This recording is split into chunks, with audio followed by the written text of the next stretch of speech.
ओ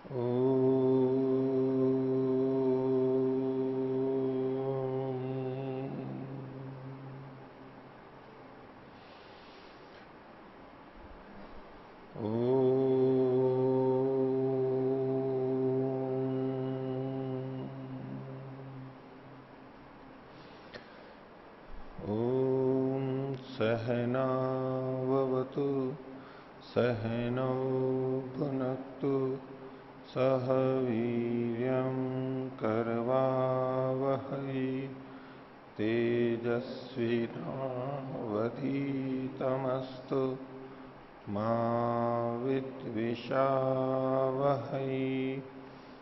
ओम शांति शांति शांति।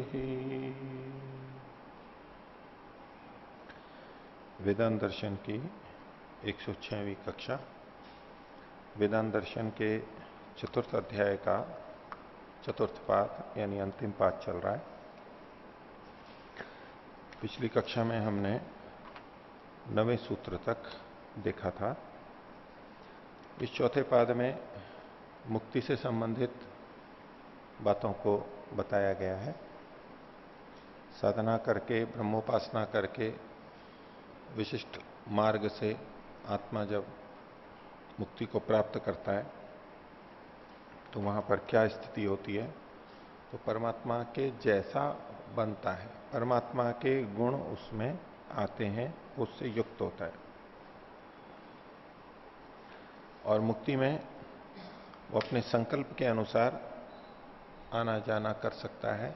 अन्य सब प्रक्रियाएं वो कर लेता है, जो जानना है देखना है वो सब कर लेता है और उस समय परमात्मा उसकी इच्छाओं की पूर्ति करता है उसके संकल्प के अनुसार। और जीवात्मा का कोई वहां अधिपति यानी स्वामी, उसका नियंत्रक, उसको नियम में बांधने वाला, चलाने वाला कोई नहीं होता। वो पूरी तरह से मुक्त होता है। तो मुक्ति के बारे में ही कुछ और बातें आगे 10वें सूत्र में देखेंगे। पिछले पाठ में से किसी को कुछ पूछना है तो पूछ सकते हैं।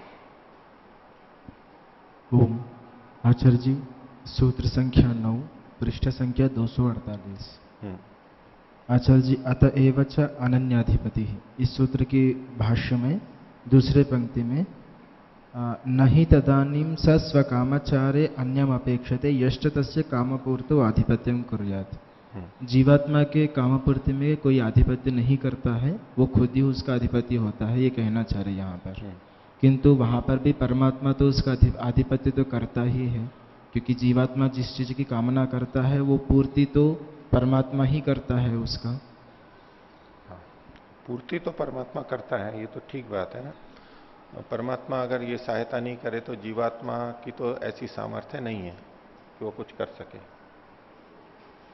लेकिन आधिपत्य का मतलब यहां लेंगे कि उसको कोई नियंत्रित नहीं करता है, नियमों में नहीं चलाता है।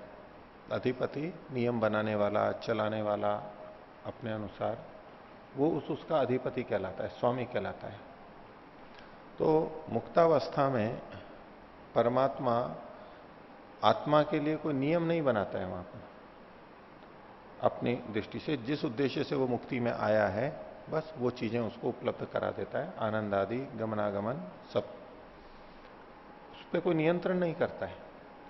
और जीवात्मा जो देखना चाहता है, जो जानना चाहता है, जहां जाना चाहता है, जैसी उसकी इच्छा है उसके अनुसार होता है। जैसे माता पिता कभी बच्चों को पूरा छूट दे दें कि चलो आज तुम्हारे को जो खेलना हो वो खेलो, जो करना हो वो करो, मेले में गए तो जो देखना हो जो देखो, बिल्कुल कोई नियंत्रण नहीं, ठीक है जो कहोगे बस वो करवा देंगे। कभी कभी प्रसन्न होकर के ऐसा कर देते हैं। तो मुक्तावस्था के अंदर इसी तरह से हमें लेना चाहिए। बद्धावस्था में प्रकृति का तो बंधन रहता ही है हमारे ऊपर, ईश्वर के भी बहुत सारे नियम लागू होते हैं और उनके कारण से और शरीर के कारण से हमारी सीमाएं रहती हैं। हम उससे बहुत ज्यादा नहीं कर पाते, उतनी सीमित क्षेत्र में करते हैं, नियंत्रण हमारा रहता है। और मनुष्य शरीर मिला और छोटा सा कुछ वर्षों का, और उसके बाद में कर्मों के अनुसार फिर इधर उधर शरीरों के अंदर परमात्मा भेजता रहता है और वो वेद का उपदेश भी देता है, प्रेरणा भी देता है, ये करो, ये मत करो, विधि निषेध, ये सब जीवात्माओं के लिए करता है। विधि निषेध आदि विधान करता है और फिर कोई उसका उल्लंघन करता है तो पाप पुण्य बनते हैं, दंड पुरस्कार देता है, उचित करते हैं तो पुरस्कार देता है। ऐसा मुक्तात्माओं के लिए कोई संविधान, वेद, ऐसा कुछ नहीं, ऐसा कोई जानकारी में नहीं आता है, पता नहीं लगता है कि आपको इन विधि विधानों से मुक्ति में रहना है। कुछ विधि निषेध नहीं है वहां पर, जो संकल्प हो, जो कामना हो। और इतना तो ठीक ही है कि वो चूंकि ईश्वर के ज्ञान में रहते हैं तो वो अन्यथा या गलत कोई कामना, सृष्टि विरुद्ध कामना नहीं करते। उनकी अपने से संबंधित जो भी कामना है वो सारी पूरी होती है। इस दृष्टि से परमात्मा भी उनका अधिपतित्व तो नहीं करता। लेकिन अगर सहायता की दृष्टि से आप कहना चाहते हैं तो ठीक है, अधिपति बन जाएगा। और अनन्याधिपति में फिर केवल परमात्मा ही अधिपति है, परमात्मा को छोड़ करके और कोई अधिपति नहीं है, ये अर्थ लेंगे तो आप जिस तरह कहना चाह रहे हैं उस तरह संगति लग जाएगी। और कोई भी अधिपति नहीं है, परमात्मा भी नहीं है, तो उसको इस दृष्टि से लेंगे कि परमात्मा मुक्त आत्माओं का भी कोई नियंत्रण नहीं करता। मुक्ति में प्रवेश और मुक्ति से निकलना उसको उसके नियंत्रण में रहता है, लेकिन अंदर जीवात्माएं अपनी इच्छा अनुसार कुछ भी कर सकते हैं।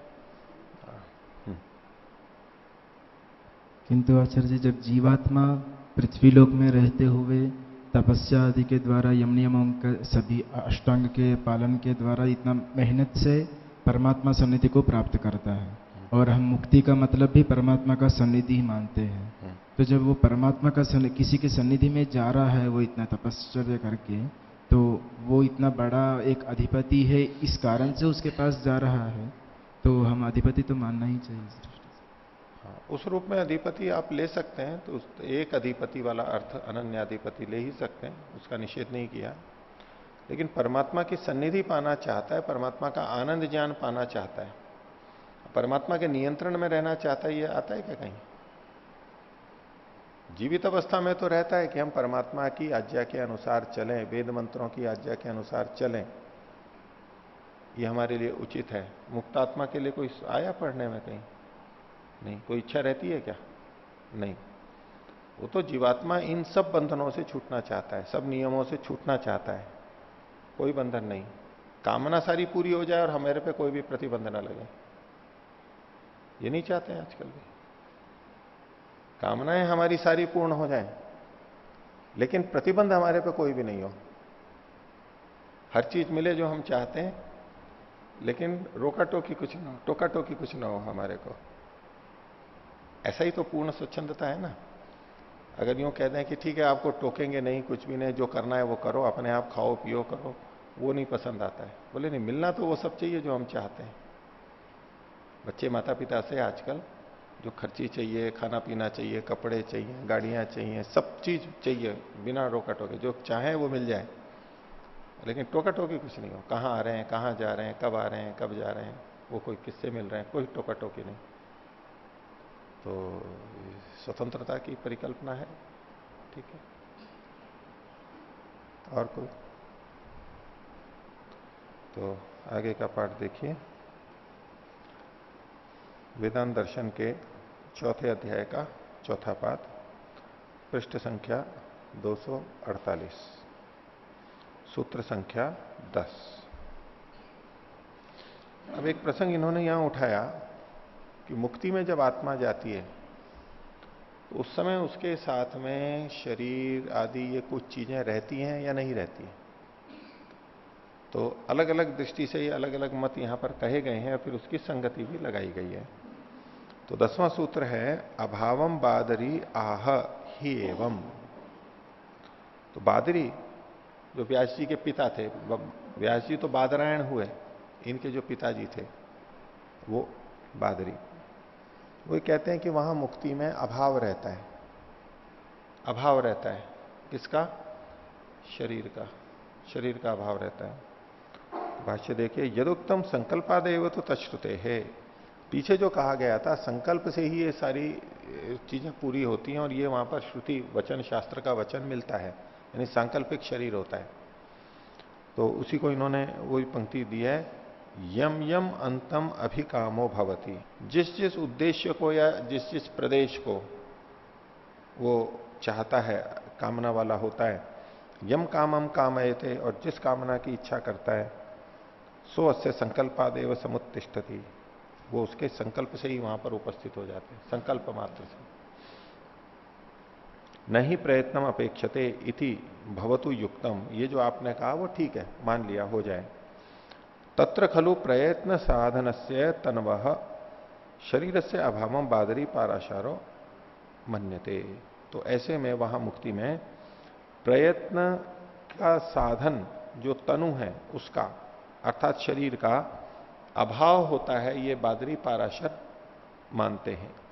और इसकी पुष्टि में कहा तन्वा भावे, ये आगे 13वां सूत्र आने वाला है, उसमें तनु अभावे, तनु का अभाव होने पर मुक्ति में तनु शरीर का अभाव होता है। इति सूत्र वर्णनाद अत्र तनु प्रसंगो विचेय, इस वर्णन से चूंकि आगे आने वाला है इसलिए शरीर का प्रसंग समझना चाहिए। ये क्यों कहना पड़ा इनको, क्योंकि सूत्र में अभावम बादरी आह इत्येवम ही एवं, तो अभाव मतलब किसका अभाव, पीछे से तो कोई ऐसी बात आ नहीं रही है सीधे सीधे, वे किसका अभाव, तो इन्होंने आगे के प्रसंगों को देख करके पीछे का ये ले लिया है कि यहां शरीर का तनु का अभाव समझना चाहिए। आगे इति सूत्र वर्णनाद अत्र तनु प्रसंगो विचेय एवं ही आह, एवं ही श्रुतिर्वदति मनसा एतान कामान पश्यन रमते, मुक्ति में मन के द्वारा इन कामनाओं को देखता हुआ वहां पर रमण करता है, अर्थात शरीर नहीं रहता, स्थूल शरीर नहीं था। तत्र मनसा रमते न शरीर न इति स्पष्ट, मन से रमण करता है, तो अर्थापत्ति से ही आ गया कि शरीर वहां पर नहीं रहता, शरीर से रमण नहीं करता है, स्थूल शरीर नहीं होता है। तो स्थूल शरीर का इन्होंने अभाव कह दिया। सब मतलब प्रकृति, स्थूल शरीर और प्रकृति से बना हुआ शरीर, उस सबका अभाव कह दिया। भाव किसका माना, आत्मा और उसका संकल्प शरीर। सांकल्पिक शरीर वो खुद ही है, आत्मा स्वयं है अपने संकल्पों से युक्त, उसका तो भाव रहेगा, लेकिन बाकी शरीर वहां पर नहीं रहेंगे। 11वां सूत्र, भावम जैमिनी विकल्प आमननाथ, जैमिनी मुनि मानते हैं कि वहां पर भाव रहता है। अब किसका भाव रहता है वो बताएंगे, क्यों, क्योंकि वहां विकल्प का कथन होता है। तो उसके लिए पुष्टि कर रहे हैं, वाक्य वचन ये छांदोग्य का दिया, तस्य आत्मतो मनः, आत्मा से उसको मन होता है, आत्मतो वाक, आत्मा से वाणी होती है, आत्मतः कर्माणि, आत्मा से उसके कर्म होते हैं, आत्मतः एव इदम सर्वमिति, आत्मा से ही वहां पर सब कुछ होता है। स एकधा भवती, त्रिधा भवती, पंचधा भवती, एक प्रकार से होता है, 3 प्रकार से, 5 प्रकार से, विविध प्रकार से होता है। तो अत्र अनेक अनेकधा भाव वर्णनात् विविध अंग कल्पना पठनात् तत्र इत्थम विदस्य सांकल्पिकस्य सूक्ष्म शरीरस्य तु भावम जैमिनी आचार्यो मन्यते। तो यहां पर इन विविध अनेक प्रकार के भावों के वर्णन करने से और विविध अंगों की कल्पना करने से कि यहां पर मन है या श्रोत्र है, ये कल्पना अंगों की गई है, उसका पाठ किया गया है, तो उसके सांकल्पिक शरीर का, नहीं सांकल्पिक शरीर को इन्होंने आगे खोल दिया, सूक्ष्म शरीर से तु भावो जैमिनी आचार्यो मन्यते, जैमिनी आचार्य उसका भाव मानते हैं। यहां सूक्ष्म शरीर का मतलब वो नहीं है जो 18 तत्वों वाला सूक्ष्म शरीर होता है, ये संकल्पमय शरीर जो है वो भी सूक्ष्म होता है, यानी स्वयं जो है आत्मा, उसी के साथ उसके संकल्प है, तो ये सूक्ष्म शरीर के नाम से वहां पर कहा गया है। प्रचलित जो 18 तत्व वाला सूक्ष्म शरीर है वो यहां पर नहीं ग्रहण करना है। तो पिछले सूत्र में अभाव कहा गया था, इस सूत्र में भाव कहा गया, तो यूं लगता है जैसे कि इनमें परस्पर विरोध है, तो उसकी संगति आगे कह रहे हैं 12वें सूत्र में, द्वादशावत उभय विधम बादरायणो अतः, इसलिए बादरायण का मत है कि द्वादशाह के समान वहां पर दोनों ही प्रकार का रहता है। दोनों प्रकार का मतलब भाव भी रहता है और अभाव भी रहता है। द्वादशाह सोमयाग, जिसमें 12 दिन तक सोम की आहुति दी जाती है, यानी सुत्या दिवस 12 होते हैं, 12 दिन सोमरस निकालते हैं, 12 दिन आहुति देते हैं।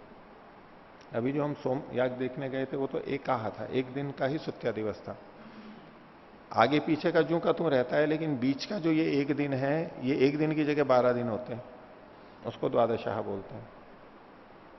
तो इसके संबंध में क्या चर्चा चलती है, जो कर्मकांड में आता है एक दिन के होते हैं वो एकाह, और 2 से लेकर के 12 तक होते हैं वो अहीन शब्द से कहे जाते हैं सोमयागों में। और उसके बाद में आते हैं सत्र। तो सत्र 12 से लेकर के 1000 दिन तक या वर्षों तक जो भी परिकल्पना है आगे तक जितने भी हैं वो सत्र कहलाते हैं। तो 12वां जो होता है द्वादशाह, उसको सत्र कहें या अहीन कहें? तो द्वादशाह को सत्र भी कह देते हैं और अहीन भी कह देते हैं। यह है कि थोड़ा अंतर होता है, जब सत्र कहते हैं तो अलग तरह से होता है वो, और अहीन कहते हैं तो अलग तरीके से होता है। सत्रों के अंदर ऋत्विक वो सब यजमान होते हैं, अपने आप में यजमान होते हैं, लंबे समय तक चलाते हैं। ऐसे कुछ याग होते हैं ना, स्वयं ही आपस में बांट लेते हैं। और अहीन के अंदर एक यजमान होता है, बाकी तो सब जो ऋत्विक होते हैं वो क्रीत होते हैं।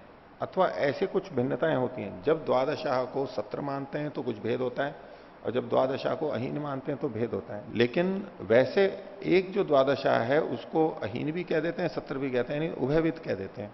वो उदाहरण दिया इन्होंने, द्वादशाहवत उभयविदम, उसको दोनों ही कह देते हैं। तो ये कह रहे हैं कि चाहे बादरी ने और जैमिनी ने जो भी कहा है कि भाव है या अभाव है, बोले भाव भी है और अभाव भी है, दोनों बातें मान ली इन्होंने। भाष्य देखिए, अतः अत्र उभय लिंग श्रुतितः, दोनों ही प्रकार के लिंग श्रुति से पता लगने से, खलु उभय विधम, ये इसमें बड़ा वो कर लीजिए, खलु उभय विधम शरीरस्य भावम च अभावम च, अर्थात स्थूल शरीर से अभावम सूक्ष्म शरीर से भावम मुक्तो बादरायणो द्वादशावन मन्यते। तो स्थूल शरीर का तो अभाव है और सूक्ष्म शरीर का भाव है मुक्ति में, ये बादरायण ने उनका दोनों का समन्वय किया। वास्तव में उन दोनों में विरोध था नहीं, दोनों ने अपनी अपनी बात अलग अलग ढंग से कही थी। एक ने कहा था भाव है, एक ने कहा था अभाव है, लेकिन किसका अभाव और किसका भाव वो तो वहां पर स्पष्ट नहीं था, वो प्रसंग से पता लगता है। लेकिन दूसरों ने देखा कि ये तो भाव कह रहे हैं और ये अभाव कह रहे हैं, तो मतलब परस्पर विरोध हो गया। तो बादरायण जी कहते हैं कि विरोध नहीं है ये। बादरी कह रहे थे कि स्थूल शरीर का और प्रकृति से बने हुए शरीर का, इंद्रियों का वहां पर अभाव है, वो अपनी जगह बिल्कुल ठीक है। और जैमिनी कहते हैं कि वहां भाव था। किसका भाव था? आत्मा और उसकी सामर्थ्य का जो संकल्प शरीर है, वो वाला सूक्ष्म शरीर, उसका भाव था। तो कोई बात नहीं है, विरोध नहीं है परस्पर। दूसरे से यह सिद्ध होता है कि आत्मा का अस्तित्व वहां फिर भी बना रहता है स्वतंत्र रूप से मुक्ति में, ये भाव है उसका। ये शरीर आदि नहीं रहते तो बोले आत्मा भी नहीं रहेगा वहां, आत्मा भी विलीन हो जाएगा और आत्मा का अस्तित्व ही नहीं रहेगा, ऐसा कोई समझे तो उसका उत्तर है कि नहीं, भाव रहता है, उसका स्वतंत्र अस्तित्व रहता है मुक्ति में जीवात्मा का। तो ये इन्होंने संगति लगा दी। तो आगे इसमें चाहे थोड़ा सा वो देख लेते हैं, सत्यात प्रकाश में भी ये तीनों सूत्र दिए गए हैं और इसको लेकर के बहुत चर्चा चलती रहती है।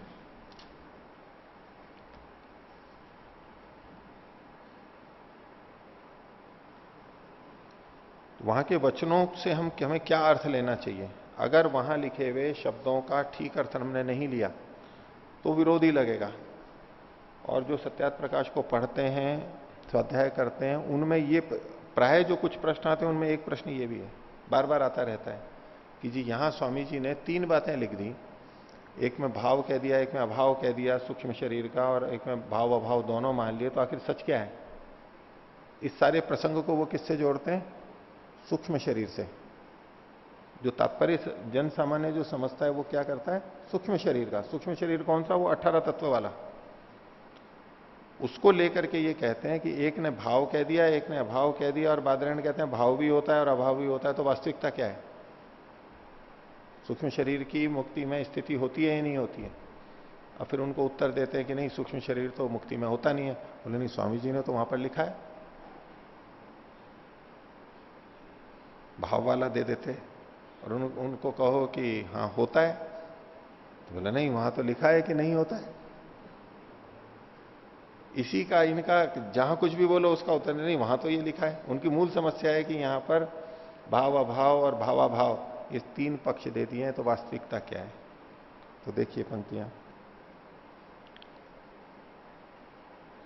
तो मुक्ति का जो वर्णन था कि देखो वेदांत शारीरक सूत्रों में, वेदांत दर्शन है, इसको शारीरक भी कहते हैं, शारीरक शास्त्र। तो अभावम बादरी आह इत्येवम, अर्थ क्या लिखते हैं, जो बादरी व्यास जी का पिता है वह मुक्ति में जीव का और उसके साथ मन का भाव मानता है। क्या लिखा? सूत्र तो है अभाव का, अभावम बादरी आह इत्येवम। स्वामी जी क्या लिखते हैं? वह मुक्ति में जीव का और उसके साथ मन का भाव मानता है। तो वहां कोष्ठक में इन्होंने लिख दिया और शरीर आदि का अभाव मानता है। शरीर का अभाव हुआ तो भाव किसका मानेगा? आत्मा का और मन का। अब मन शब्द यहां पर आया हुआ है, आत्मा और मन। तो मन मतलब वो प्रकृति से बना हुआ मन ले लेते हैं, फिर यहां पर वो लेंगे तो समस्या रहेगी। प्रकृति से बना हुआ मन अगर मुक्ति में मानेंगे तो प्रकृति से वो छूटा नहीं है, अभी प्रकृति का बंधन है, जबकि ये स्पष्ट है कि प्रकृति से छूट जाता है। ठीक है, तो अब यहां पर आत्मा तो अपने आप में रहे, कोई बाधा है ही नहीं। मन का मतलब है आत्मा की मनन शक्ति, उसकी अपनी, प्रकृति वाला मन नहीं, उसकी मनन शक्ति वहां पर रहती है। और मन का मतलब मनन शक्ति, यानी वो जो क्रियाएं कर सकता है वो सारी सामर्थ्य वाला वहां रहता है, वो क्रियाशील हो सकता है। इसको आगे देखिए, अर्थात जीव और मन का लय पाराशर जी नहीं मानते। जीव और मन का लय पाराशर जी यानी बादरी नहीं मानते मुक्ति में, इनका लय नहीं होता है। अर्थात ये विद्यमान रहता है, जीव विद्यमान रहता है। जो लय अद्वैत वाले जैसा मान लेते हैं लय, वैसा नहीं होता, वो विद्यमान रहता है। और मन भी रहता है, यानी मनन शक्ति विद्यमान रहती है। दूसरा, भावम जैमिनिर विकल्पम विकल्प आमननात्, और जैमिनी आचार्य मुक्त पुरुष का मन के समान सूक्ष्म शरीर, इंद्रियां, प्राण आदि को भी विद्यमान मानते हैं, अभाव नहीं। क्या लिखा? मुक्त पुरुष का मन के समान, मन के समान, जैसे बादरी आत्मा जीव के साथ में मन को मानते थे, वैसे ही मन के समान सूक्ष्म शरीर, इंद्रियां, प्राण आदि को भी विद्यमान मानते हैं, अभाव नहीं। अब यहां इन सब का मतलब, यदि प्रकृति से बना हुआ सूक्ष्म शरीर, इंद्रियां, प्राण लिया जाए तो नहीं संगत लगेगा। तो जैसे वहां मन का अर्थ हमने मनन शक्ति लिया था, ऐसे यहां पर भी अर्थ लेंगे मन के समान सूक्ष्म शरीर। अब वैसे तो सूक्ष्म शरीर में सारी चीजें आ गई, फिर उसके अतिरिक्त इंद्रियां और प्राण ये क्यों लिखा? वही सूक्ष्म शरीर में आ जाती है। तो सूक्ष्म शरीर उसका जो अपना आत्मा का स्वरूप होता है, सूक्ष्म शक्ति होती है, संकल्पमय शक्ति होती है वो। और इंद्रियां, इंद्रियां मतलब आत्मा की जो अपनी शक्ति है, शब्द को सुनने की, रस को जानने की, गंध को जानने की, वो जो अपनी शक्ति है, वो इंद्रियां उसकी अपनी। क्योंकि शृण्वन् श्रोत्रम भवति, और ये जो सारा लिखा हुआ है इसके पहले का ही वचन है ये। शृण्वन् श्रोत्रम भवति, स्पर्शयन् त्वक् भवति, पश्यन् चक्षुर भवति, रसयन् रसना भवति। ये जो सारी इंद्रियां, ये कौन हो रहा है? वो आत्मा स्वयं ही तो हो रहा है। तो वो जो अपनी स्वयं की शक्ति है, वो इंद्रियां वहां पर रहती हैं। और प्राण वो क्रिया के रूप में आ गए। प्राण मतलब तो कर्म का द्योतक, क्रिया का द्योतक है। प्राणों से क्रिया होती है, तो कर्मेंद्रियां जितनी है सूक्ष्म, वो सारी की सारी इसमें आ जाएंगी। तो इनको भी विद्यमान मानते हैं, अभाव नहीं। तो दोनों में अंतर क्या हुआ? जीव को तो दोनों समानता, तो ही जीव को तो दोनों मानते हैं, मुक्ति में अलग अलग विद्यमान मानते हैं। और उधर बादरी मनन शक्ति केवल एक को सबके प्रतीक के रूप में, भाई मनन शक्ति को है, संकल्प किया और बाकी चीजें तो होने लगेंगी अपने आप। बादरी के अलावा जैमिनी क्या मान लेते हैं कि मनन शक्ति तो है ही, संकल्प शक्ति, लेकिन उस संकल्प शक्ति के बाद में जब वो जाता है, देखता है, ये सब जो सारी चीजें होती हैं, उसको जो ग्रहण करने की स्थिति होती है वो भी वहां रहती है, वो सामर्थ्य भी रहती है। केवल संकल्प ही नहीं रहता है। बादरी के मत में संकल्प रहता है जीव के साथ में, तो उसी से वो सोचते हैं अंतर्भावित के, यहां बस संकल्प रहता है तो वो सब पूर्ण होते हैं, तो मतलब बाकी चीजें हो गई। अलग से उन्होंने कुछ कहा नहीं। स्थूल शरीरों का अभाव कहा, इन्होंने इन चीजों का भाव कह दिया कि नहीं ये सारी सामर्थ्य होती है, तो अभी विरोध नहीं है कुछ भी। और आगे तीसरा जो सूत्र था, द्वादशाहवत उभय विधम बादरायणो अतः। व्यास मुनि मुक्ति में भाव और अभाव इन दोनों को मानते हैं। ये तो शाब्दिक अर्थ हो गया। उसका तात्पर्य क्या है वो आगे लिखते हैं, अर्थात शुद्ध सामर्थ्य युक्त जीव मुक्ति में बना रहता है। अर्थात शुद्ध सामर्थ्य युक्त जीव मुक्ति में बना रहता है। जीव मुक्ति में बना रहता है और उसकी जो शुद्ध सामर्थ्य है, उसकी अपनी जो सामर्थ्य है, उससे युक्त वो वहां पर बना रहता है। बाकी यहां जो हमारी सामर्थ्य होती है वो हमारी शुद्ध अपनी नहीं होती है, प्रकृति की भी सामर्थ्य होती है। यहां जो हमारी जीवन के समय प्रकृति की सामर्थ्य होती है, उसकी सहायता से वो मुक्ति में नहीं रहती है। ये हमारी शुद्ध सामर्थ्य नहीं है। हम इन साधनों के माध्यम से समझने लगते हैं मेरी इतनी सामर्थ्य है, मैं इतने किलो भार उठा सकता हूं, मैं इतनी तेज दौड़ सकता हूं, ये कार्य कर सकता हूं। ये हमारी शुद्ध सामर्थ्य नहीं है। आत्मा की अपनी शुद्ध सामर्थ्य वहां पर रहती है। और अपवित्रता, पापाचरण, दुख, अज्ञान आदि का अभाव मानते हैं। अभाव किसका कह दिया? ये अपवित्रता, पापाचरण, दुख, अज्ञान आदि इनका अभाव मानते हैं।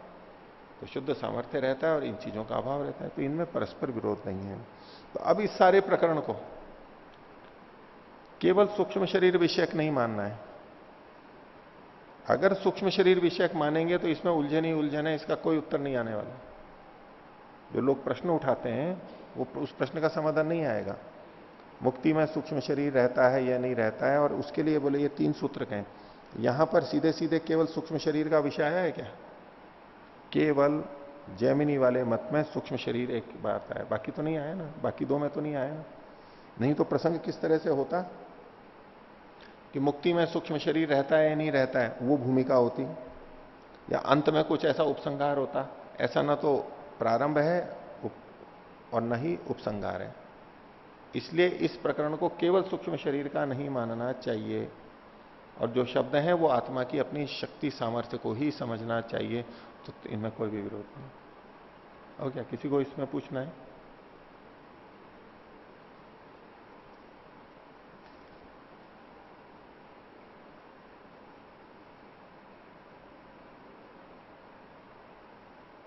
एक और मुक्ति के प्रसंग में स्वामी जी के कुछ वचन है, वो मैं साथ में ले लेता हूं, इसको भी और देखेंगे।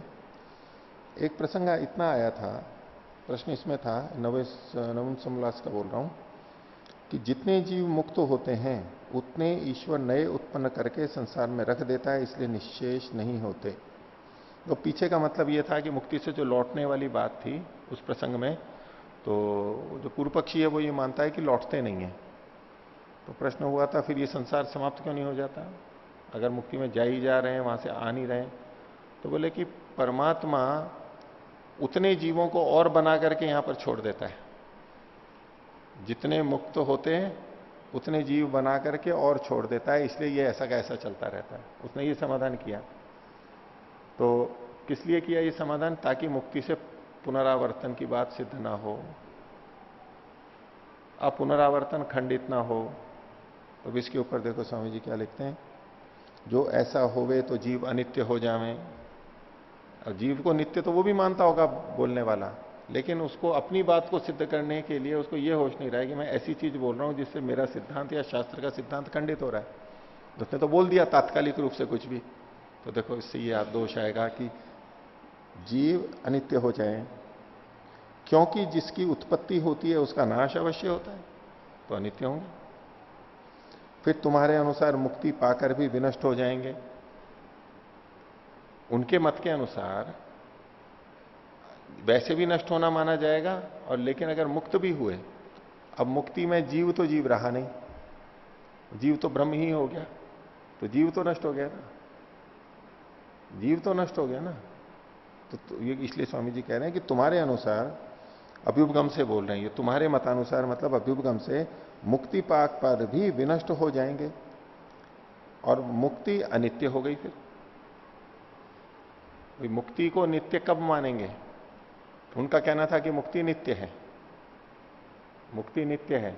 तो मुक्ति की नित्यता किस रूप में?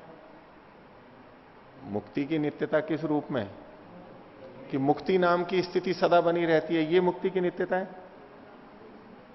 जो मुक्ति से पुनरावर्तन मानते हैं उनकी दृष्टि से भी मुक्त अवस्था तो नित्य ही रहती है। मुक्ति की नित्यता एक तो स्वरूपता है उस स्थल की, स्थल अलग से होता नहीं, लेकिन वो एक अवस्था जो विशेष है वो सदा बनी रहती है। कोई ना कोई जीव वहां रहेगा, बहुत सारे जीव सदा बने रहेंगे। ये जो मुक्ति की स्थिति है वो अनित्य है क्या? अनादिकाल से चल रही है, अनंत काल तक चलेगी, लेकिन फिर भी मुक्ति से पुनरावर्तन तो मानते हैं। तो ऐसे में जब मुक्ति की अनित्यता का कथन हो रहा है तो मतलब है कि जीव जो एक मुक्ति में गया है और फिर लौट करके आ रहा है, इस दृष्टि से मुक्ति अनित्य हो गई, क्योंकि उस जीव के लिए मुक्ति नित्य नहीं हुई। मुक्ति अपने आप में नित्य है, लेकिन उस जीव के लिए नित्य नहीं हुई, वो सदा नहीं रह सकता वहां पर। तो उनका मत क्या था कि मुक्ति नित्य होती है। अब हम मुक्ति नित्य होती है का क्या मतलब है? वो जो जीव मुक्ति में गया है, आत्मा मुक्ति में गया है, वो सदा मुक्ति में बना रहेगा, वो सदा मुक्ति में बना रहेगा, लौट के नहीं आएगा। इस दृष्टि से वो कह रहे हैं कि मुक्ति नित्य होती है। स्वरूपतः नित्यता तो दोनों पक्षों में समान है। तो अब इसके ऊपर स्वामी जी ये कह रहे हैं कि और तुम्हारे मतानुसार मुक्ति पाकर भी विनष्ट हो जाएंगे, मुक्ति अनित्य हो गई फिर, क्योंकि जो जीव वहां गया था किस लिए गया था? मुक्ति के लिए। और मुक्ति कैसी है? नित्य। नित्य का क्या मतलब है? वो मुक्ति में सदा बना रहेगा। बोले वो जीव ही नहीं रहा आपके पक्ष में, तो मुक्ति की नित्यता की तो बात ही दूसरी रही। वो जीव विद्यमान तो रहना चाहिए ना, तभी तो यूं कहेंगे कि इसकी मुक्ति नित्य चल रही है। वो खुद ही नहीं रहा, खुद ही नष्ट हो गया, वो ब्रह्म में विलीन हो गया, खुद उसका अस्तित्व ही नहीं रहा, तो मुक्ति तो अनित्य हो गई। बोले आपके पक्ष में भी तो अनित्य हो जाएगी, हमारे से भी अनित्य होगी। हमारी तो मुक्ति इतने साल तक चलती है, भले ही लौट के आ जाता है, लेकिन आपकी मुक्ति कितने समय की है?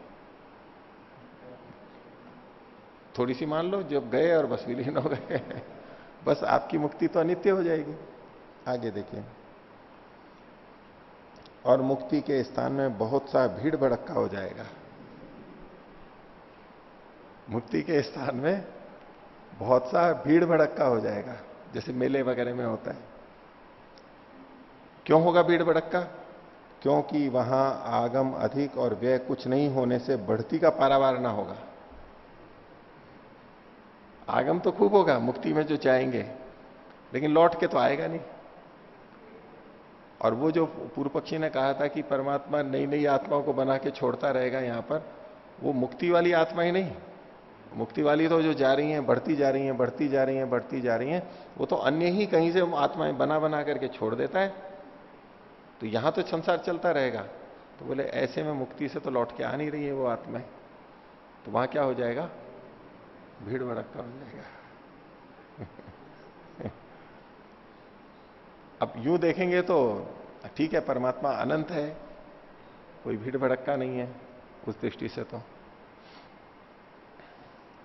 लेकिन इसमें हमें दो तरीके से देखना होगा।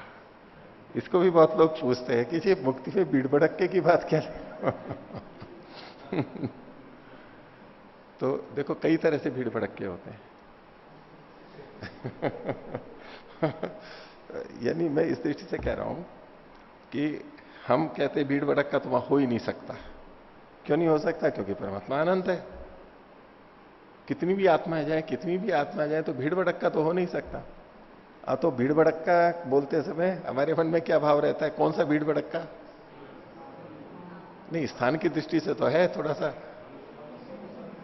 नहीं, उस भीड़ भड़क्का में क्या, जैसे कि कहीं सड़क पे भीड़ भड़क्का हो, मेले में, तो बिल्कुल पास पास से जा रहे हैं और भिड़ते हुए शरीरों से जा रहे हैं, कोई इधर टकरा रहा है, कोई इधर टकरा रहा है, इसके पैर पे पैर रख रहा है, वो धक्का लग रहा है, स्थान नहीं मिल रहा है चलने को, जिस गति से हम जाना चाहते हैं वो जा नहीं पा रहे हैं, इसे तो भीड़ भड़क्का कहेंगे। वो रुकना चाहता है, नहीं बस में भीड़ भड़क्का हो गया, मतलब बैठने को जगह नहीं है, खड़े हैं, इधर से उधर नहीं हो सकते, यूं कहते हैं बहुत भीड़ भड़क्का है। तो परमात्मा की अनंतता के सामने जीव कितने भी हों, काय का भीड़ भड़क्का वहां पर, वो भीड़ भड़क्के वाली समझ में नहीं आती। ऐसा भीड़ भड़क्का एक कहीं बिल्कुल स्वतंत्र हो आराम से, फिर भी भीड़ भड़क्का। अब जैसे किसी घर में 4 जने रहते हो, छोटा परिवार हो, और वैसे घर बड़ा है, अब 4-5 जने और आ गए, अब खूब खेल रहे हैं, कूद रहे हैं, कोई टकरा नहीं रहे, आराम से घूमना करना सब कुछ हो रहा है, खूब जगह है सोने खाने पीने की, आराम से भाग रहे हैं खेल रहे हैं। तो फिर अगर कोई चले जाते हैं तो बोले फिर सूना सूना हो गया, वो आए थे तो थोड़ा चहल पहल थी, थोड़ा भीड़ भड़क्का हो गया था। अभी भीड़ भड़क्का वैसा भीड़ भड़क्का थोड़ा ना है जैसा हम पहले सोच रहे थे। अब इतनी दूर दूर हमारे घर बने हुए हैं, जमीन धरती कितनी खाली है, धरती कितनी खाली पड़ी हुई है, बसों से रेल से जैसे ही गांव शहर से बाहर निकलते हैं खाली पड़े हैं सारे, दूर दूर तक खाली पड़े हैं, खाली पड़े हैं। जबकि हम कहते हैं कि इतनी जनसंख्या हो गई पैर रखने तक कोई जगह नहीं है, भीड़ भड़क्का। वो कुछ ही जगह से तो बाकी तो खाली पड़ा है सारा यूं कहीं, लेकिन फिर भी हम उसको भीड़ भड़क्का कहते हैं। तो यहां भीड़ भड़क्के का ये मतलब नहीं है कि बिल्कुल ही घिचपिच हो रही है वहां पर, ऐसा तो हो ही नहीं सकता। लेकिन दूसरे ढंग से सापेक्ष रूप से कि आज से मान लो 1 करोड़ अरब खरब सृष्टि पहले जितनी आत्माएं परमात्मा में थीं, एक एक के पास खूब जमीन थी, खूब खुले में थे। अब इतने साल बाद में और जीवात्माएं चली गई तो उनकी कुछ अंतर पड़ेगा या नहीं? वैसे दूर दूर हैं खूब खुले में, लेकिन अंतर पड़ेगा या नहीं? अंतर पड़ेगा। उस दृष्टि से स्वामी जी का कथन है कि अगर जाती जाती रहेंगे और वहां से आएंगी नहीं तो भीड़ भड़क्का हो जाएगा। और उससे एक बात और सिद्ध होती है, ये जो कथन किया जाता है ना कि जीवात्माएं सूक्ष्म है तो एक जीवात्मा में दूसरी जीवात्मा चली जाती है, वो भी खंडित होता है। अगर भीड़ भड़क्का कब कहा जाएगा, इसका व्यवहार ही तब होगा जब एक दूसरे में प्रवेश नहीं कर सकते, अलग अलग रहते हैं और टकराते हैं वो। और अगर इतने सूक्ष्म में इस तरह की कोई परिकल्पना करे कि एक आत्मा में दूसरी आत्मा चली जाती है और इधर उधर हो जाती है, और तो फिर काय का भीड़ भड़क्का? उसको आने जाने में कोई रुकावट ही नहीं हो रही है, वो एक आत्मा उसमें से निकल के जा रही है, कभी यहां जा रही है, कोई अंतर ही नहीं आ रहा है, तो काय का भीड़ भड़क्का? तो वो जो कथन आता है कि एक ही जगह पे, वो सुई की नोक उदाहरण के लिए बोल देते हैं, पूरी सृष्टि की सारी आत्माएं आ सकती हैं, वो गलत है कथन स्वामी जी के इन वचनों से। एक और भी कथन जो आता है कि परमात्मा को सबसे सूक्ष्म माना है, आत्मा को उससे कम सूक्ष्म माना है, और बाकी चीजें तो और अधिक अधिक थोड़ी स्थूल होते हुए सूक्ष्म है, लेकिन स्थूल होते होते होते फिर बड़ी स्थूल हो जाती है। और वहां स्वामी जी ने यह तर्क दिया है कि जिनकी सूक्ष्मता समान होती है वो एक दूसरे में प्रवेश नहीं कर सकते। हाँ, एक की सूक्ष्मता अधिक हो और एक की कम हो तो जो अधिक सूक्ष्म है वो कम सूक्ष्म में प्रवेश कर जाएगा, जैसे परमात्मा प्रकृति में या आत्मा के अंदर है। उसका कारण है, हेतु क्या है कि परमात्मा इनसे अधिक सूक्ष्म है इसलिए अंदर रह सकता है। लेकिन जिनकी सूक्ष्मता समान है, भले ही वो सूक्ष्म है, दूसरों में प्रवेश कर सकते हो स्थूल चीजों में, लेकिन उनकी सूक्ष्मता समान है, वो एक दूसरे में प्रवेश नहीं कर सकते। वो स्वामी जी के वचनों से ये सारी बातें सिद्ध होती हैं, भीड़ भड़क्के वाली बात से भी और वहां से भी। पर उसमें उन लोगों को क्या लगता है, एक तर्क रखते हैं कि जो जगह घेरते हैं, जगह घेरते हैं, वहां ये बातें होती हैं कि वो एक दूसरे में प्रवेश नहीं कर सकते। और जो जगह ही नहीं घेरता है वहां तो क्या दिक्कत है? जो जगह घेरती हैं वो चीजें होती हैं स्पर्श वाली, स्पर्श गुण होता है, जिसको छू सकते हैं, वो एक दूसरे को बाधित करती हैं, जा नहीं सकते। और जहां वो नहीं होती तो एक दूसरे में। तो आत्मा में चूंकि स्पर्श गुण नहीं होता है, आत्मा चूंकि स्थान नहीं घेरता है, इसलिए एक ही स्थान पे आ सकते हैं। ये उनके पीछे तर्क और युक्ति रहती है। प्रथम दृष्टया तो वो तो अच्छा ही लगेगा, हाँ ये बात तो ठीक है, और स्वीकार भी कर लेते हैं सब, पूरी परंपरा में वही चल रहा है, स्वीकार्य है। लेकिन महर्षि के ये जो वचन मिल रहे हैं ये हमें कुछ उससे आगे की एक बात और कह रहे हैं। वो ठीक है, स्पर्श वाली बात और प्रवेश की बात अपनी जगह पर ठीक है, लेकिन समान सूक्ष्मता वाली चीजों में प्रवेश एक दूसरे में नहीं होना चाहिए। लेकिन इससे आत्मा स्पर्श वाली हो जाए ऐसा थोड़ा ना कहा जा रहा है, प्रवेश नहीं कर सकते। ये कोई नियम नहीं है कि उस जो जो स्थान घेरता है उसमें स्पर्शी गुण माना ही जाए। ये तो तन्मात्राओं से पहले की जो चीजें हैं, इंद्रियां आदि, उसमें स्पर्श गुण नहीं होता है, स्पर्श गुण तो स्पर्श तन्मात्रा और उसके आगे की बनी हुई चीजों में होता है, उससे पीछे वालों में तो स्पर्श गुण होता ही नहीं है। लेकिन फिर भी अगर उनसे पूछा जाए कि एक मन और दूसरा मन एक दूसरे में प्रवेश कर सकते हैं क्या, एक सूक्ष्म इंद्रिय चक्षु सूक्ष्म इंद्रिय दूसरी चक्षु इंद्रिय में प्रवेश कर सकती है क्या, एक अहंकार तत्व का कण उस दूसरे में प्रवेश कर सकता है क्या, सत्वर स्तंभ अत्यंत तीनों सूक्ष्म है, सत्व में सत्व या एक दूसरे में सत्वर स्तंभ में एक दूसरा प्रवेश कर सकते हैं क्या, नहीं कर सकते, क्योंकि उनकी अपनी सूक्ष्मता समान होती है। लेकिन एक लोहे का गोला और यूं कहें कि इसमें सत्वगुण प्रवेश कर सकता है कि नहीं कर सकता है, अग्नि ही कर जाती है, प्रकाश ही कर जाता है। ये कांच है ठोस है लेकिन इसमें से प्रवेश कर सकती है क्या, हाँ प्रकाश प्रवेश कर सकता है, आ जाता है वहां से प्रकाश निकल के ही तो आता है। तो जहां सूक्ष्मता कम होगी वहां तो आना जाना होगा, जहां सूक्ष्मता समान होगी वहां एक जगह पे दो आ ही नहीं सकते। और एक बात मुक्ति के विषय में,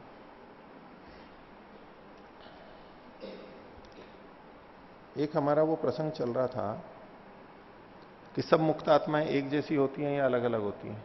वो जो जिस प्रसंग में पहले भी मैंने आपके सामने ये रखा था, ज्ञान की जितना ज्ञान अधिक होता है उतना आनंद अधिक होता है, तो मुक्ति में ज्ञान बढ़ता जाता है बढ़ता जाता है। ये भी सत्यार्थ प्रकाश नवम समोल्लास में है। तो एक स्वामी जी का वचन मिलता है 11वें समोल्लास में, ये यहां भी वेदांत के ये सूत्र दिए गए हैं जो हम अभी पढ़ रहे थे। संपद्य आविर्भाव स्वेन शब्दात ब्राह्मेण जैमिनी उपन्यासादिभ्य, ये जो वेदांत के सूत्र हैं वहां पर प्रसंग वही चल रहा है, मुक्ति से संबंधित ही विषय चल रहा है। तो उनका अर्थ करते हुए स्वामी जी अंत में क्या लिखते हैं,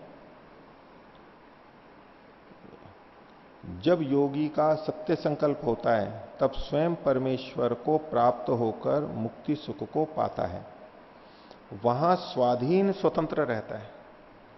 मुक्ति में स्वाधीन स्वतंत्र रहता है, स्वाधीन अपने अधीन है और स्वतंत्र है उसका, परमात्मा का भी नहीं है, परतंत्र नहीं है। ध्यान देने की बात है, नहीं तो हम स्वीकार करते रहते भाई परमात्मा की अधीनता तो सदा रहेगी, मुक्ति में भी रहेगी, लेकिन स्वाधीन और स्वतंत्र रहता है।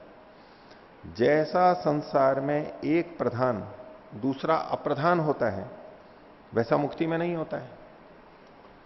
ये जो सूत्र है अतः एवच अनन्याधिपति, जो आप प्रश्न पूछ रहे थे, यानी नवा सूत्र है, इसकी व्याख्या में लिख रहे हैं स्वामी जी। ये सारे के सारे सूत्र वहां दिए हुए हैं 5, 6, 7 और 9। तो जैसा संसार में एक प्रधान दूसरा अप्रधान होता है वैसा मुक्ति में नहीं, किंतु सब मुक्त जीव एक से रहते हैं, सब मुक्त जीव एक से रहते हैं। मुक्ति में जीवात्माओं में कोई न्यूनाधिकता नहीं होती। कोई कहे मैं पहले से आया हुआ हूं और मैं बाद में आया, वो कहे आप तो बाद में आए हो, नहीं नहीं मैं तो वरिष्ठ हूं, सीनियर हूं मैं तो, आप कनिष्ठ हो आप जूनियर हो, और वो रैगिंग लेने लगे वहां उनकी जैसे कॉलेजों में होता है, रैगिंग लेने लग जाते हैं और अपने आप को बॉस कहलवाते हैं। वो बेचारे नए वाले आते हैं, वो बॉस बॉस बोलते रहते हैं उनको, और जो चाहे करवाते रहते हैं। बेचारे नए नए होते हैं, घर छोड़ के बाहर निकले हुए होते हैं, तो रैगिंग होने लगती है उनकी। तो मुक्ति में सब जीव एक जैसे रहते हैं। इससे भी ये पुष्ट होता है कि वहां ज्ञान की भी कोई भिन्नता नहीं, जो गया जो ज्ञान प्राप्त हो रहा है बस उसी समय उसका हो जाता है।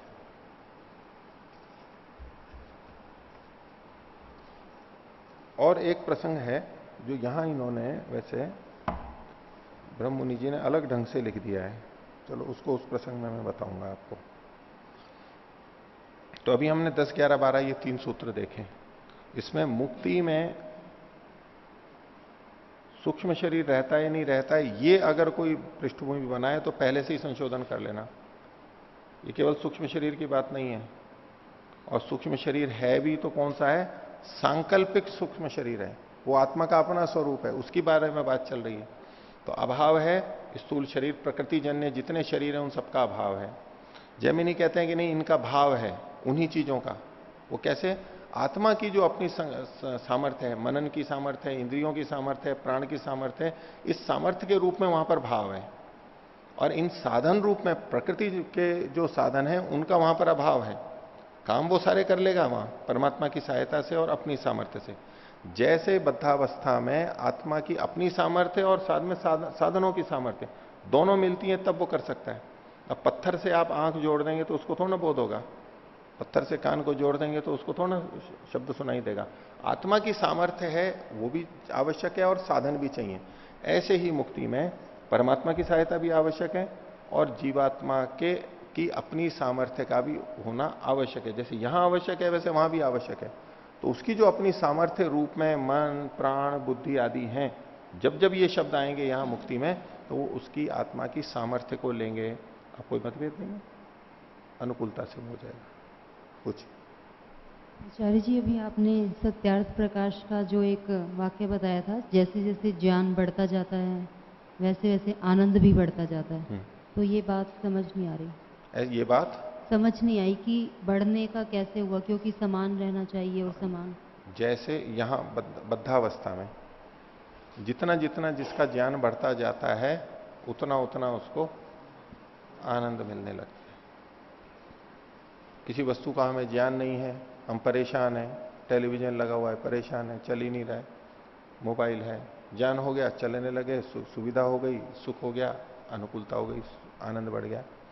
इसी तरह से ज्ञान का तो जितना ज्ञान बढ़ता जाता है, अब वो एक अलग बात है कि जो जितने ज्यादा ज्ञानी होते हैं वो उतने ज्यादा झगड़ने लगते हैं, तो बोले कि दुख आ जाता है, इसे तो मूर्ख रहना ज्यादा अच्छा है। विद्या किसके लिए होती है? विद्या विवाद आया, विद्या तो विवाद के लिए ही होती है। संस्कृत की सूक्ति है, विद्या तो विवाद के लिए होती है, तो बोले इससे तो मूर्ख रहना अच्छा, उनको छोड़ दो। लेकिन जो ठीक ज्ञान आया है तो ज्ञान से हमें सुख होता है, और ज्ञान का सुख सांसारिक सुखों की अपेक्षा महर्षि ने लिखा 1000 गुना अधिक होता है, बहुत अधिक होता है।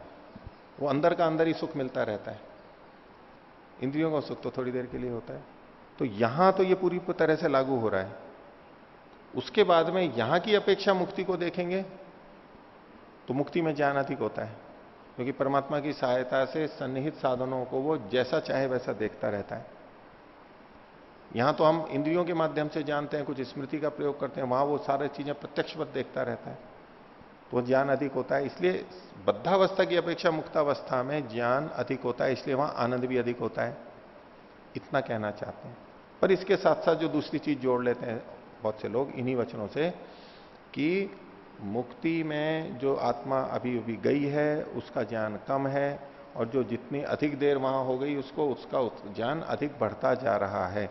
इसके आधार पर वो कहने लगते हैं कि मुक्ति में भी आनंद की भिन्नता होती है। वो गलत अर्थ निकल जाता है, क्योंकि ये जो वचन है सारा, ये मैं सत्यार्थ प्रकाश नवम समोल्लास का बोल रहा हूं। जैसे सांसारिक सुख, प्रश्न पहले पढ़ता हूं, जैसे शरीर के बिना सांसारिक सुख नहीं भोग सकता, वैसे मुक्ति में बिना शरीर आनंद कैसे भोग सकेगा? तो उत्तर दे रहे हैं, इसका समाधान पूर्व कह आए हैं। इतना अधिक सुनो, पूर्व जो कह आए वो ये था कि परमात्मा की सहायता से ये करता है, भोगता है, उसके अतिरिक्त ये कह रहे हैं जैसे सांसारिक सुख शरीर के आधार से भोगता है, वैसे परमेश्वर के आधार मुक्ति के आनंद को जीवात्मा भोगता है। आगे, वह मुक्त जीव अनंत व्यापक ब्रह्म में स्वच्छंद घूमता है। अब वो स्वाधीन और स्वच्छंद वहां भी आया था पीछे, जो मैंने उद्धृत किया था, सब समान है, वही भी स्वच्छंद घूमता है। ये स्वच्छंद निंदित अर्थ में नहीं है, अपनी इच्छा अनुसार, स्वच्छंद मतलब अपनी इच्छा अनुसार करता है, स्वच्छंद घूमता।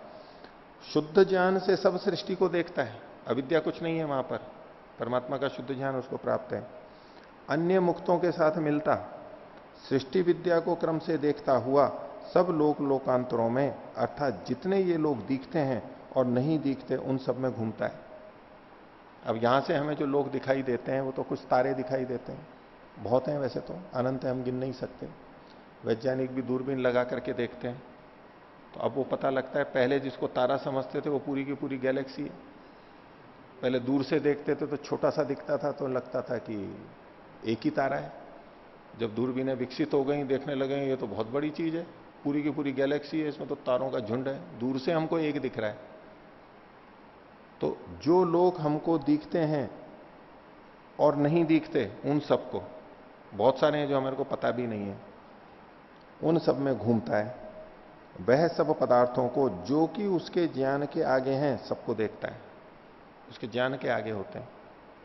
जितना ज्ञान अधिक होता है उसको उतना ही आनंद अधिक होता है, यहां ये वचन है। ये बद्धावस्था की अपेक्षा मुक्तावस्था में ज्ञान अधिक होता है, उसमें लगेगा।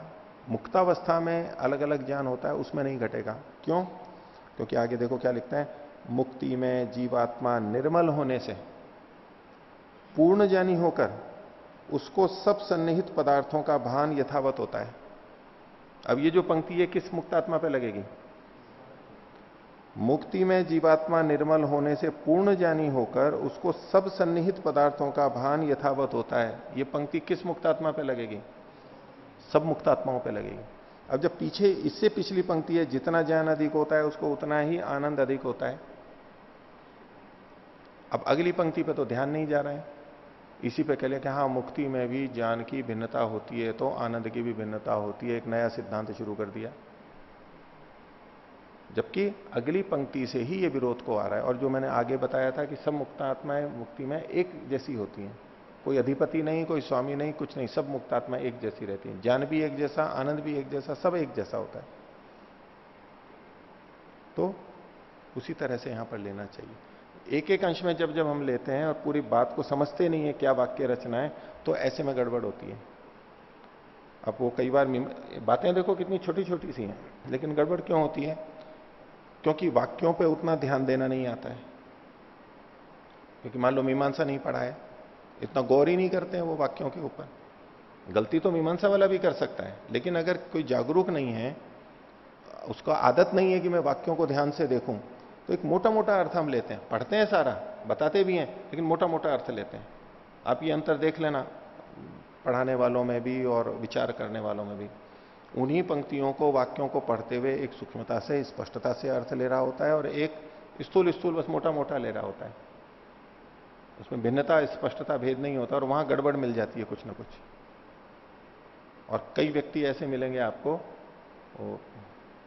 मैं नाम नहीं लेना चाहता, लेकिन उनका कोई भी प्रवचन सुन लो, 2-3 चीजें अवश्य ऐसी मिलेंगी जहां पर टोकने को होगा कि नहीं ये क्या बोल गए, ये क्या बोल गए। ध्यान नहीं देते हैं तो, जबकि दर्शन पढ़े हुए हैं, पढ़ाते हैं, प्रचार भी होता है, सब कुछ होता है, इसके बावजूद भी ऐसा देखने में आ जाता है। ये क्या बोल गए, ये क्या बोल गए, कुछ ना कुछ बीच बीच में गड़बड़ होती रहती है। क्योंकि वाक्यों पर, शब्दों पे पूरा ध्यान नहीं देते। ये वाक्य रचना यूं ही नहीं लिखी गई है, ये किसी सामान्य व्यक्तियों के द्वारा यूं लिखी नहीं है। ये बहुत ध्यान से, जागरूकता से, एकाग्रता से, समाधिस्थ लोगों के द्वारा सोच विचार करके ये रचनाएं की गई हैं। सूत्रों में भी ऐसा है, हमारे को उसी तरह आदर भाव से देखना होता है, तो हम कुछ नई चीज निकाल सकते हैं। वहां पर नहीं लिखा है तो कुछ ना कुछ होना चाहिए, नहीं तो हम मोटा मोटा अर्थ जैसा हमारे को समझ में आ रहा है हम लेते रहते हैं। तो 12वें सूत्र में बादरायण जी ने दोनों की संगति बताई कि मुक्ति में भाव और अभाव दोनों होते हैं। आगे 13वां सूत्र, शरीर से उभयविध भावे सूत्रद्वयेन अनुभवोपपत्ति प्रदर्श्यते।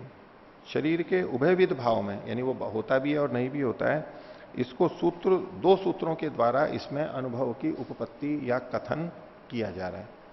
13वां सूत्र, तन्व भावे संध्यवत उपपत्ते है। तनु का अभाव होने पर वहां पर संध्या के समान उपपत्ति होती है। संध्या मतलब बीच की स्थिति, संध्या जैसे होती है, दिन और रात के बीच में। तो जागृत अवस्था और सुषुप्ति अवस्था के बीच की जो अवस्था होती है उसको संध्या अवस्था कहते हैं, यानी स्वप्नावस्था।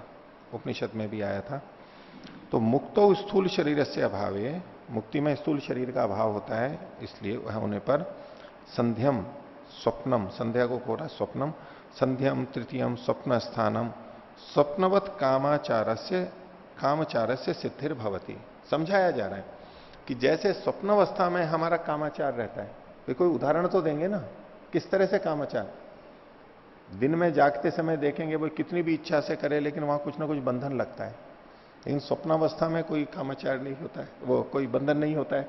जो कल्पनाएं करनी हो वो सारी स्वप्न में देखते रहो, करते रहो, जो भी है।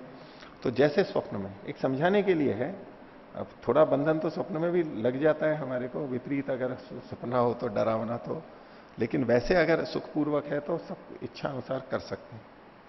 अथच और भावे जागृतवत, और वहां जो जागृत अवस्था में जैसे होता है, जागृत अवस्था के समान वहां भाव माना जाता है।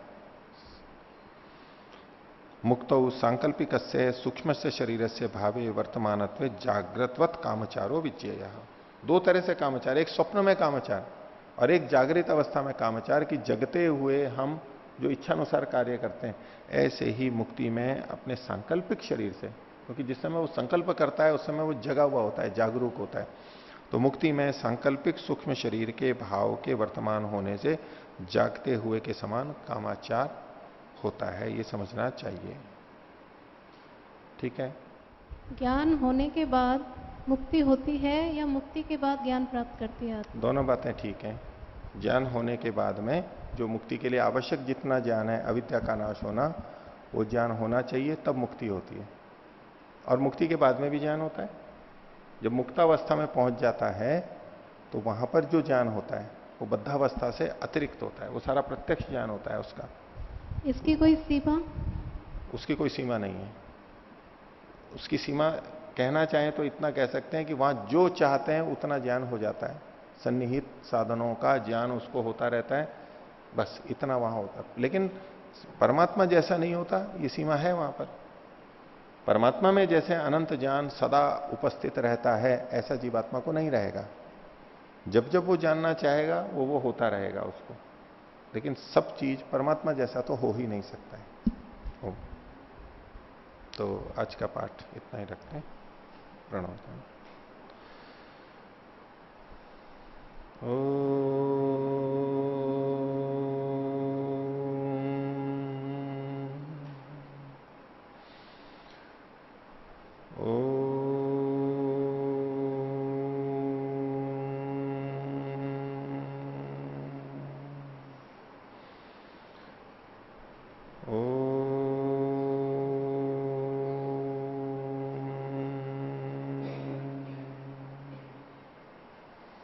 सभी को सादर अभिवादन। ओम।